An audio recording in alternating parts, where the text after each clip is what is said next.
G'day. Now, here's a group of people we don't hear a lot about, but they're integral to making really good quality whisky.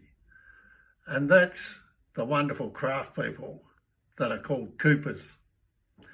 They create those beautiful barrels that have to be made to perfection to ensure the quality of our whisky. And normally the cooper's job ends when he's made that cask and it gets shunted off to a distillery.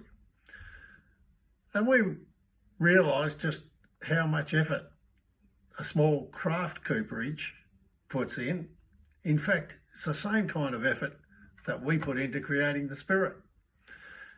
And sometimes you can be lucky enough to have at a cooperage a whisky aficionado, someone who actually wants to know how did their cask that they made contribute to the quality of the whisky, to the taste and flavour of the whisky. And you've got to remember that somewhere between 60 and 80% of the flavour and aroma of a whisky and all the colour in the whisky comes from the barrel.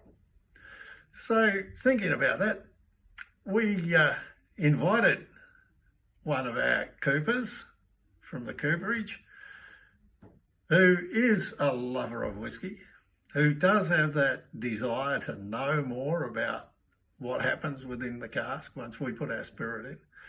We invited him to come into the distillery with us, be alongside distiller Chris and create the spirit that was going to fill one of his casks. And now, years later, we've decanted and bottled that whisky. And to pay a bit of homage to all those coopers out there, we named this one the Cooper's Barrel.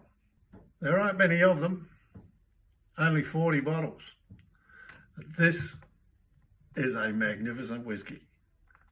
I hope you get the chance to get your hands on one and give it a try. And to all those coopers out there, we can't do without you. Thank you. This one's for you. Cheers.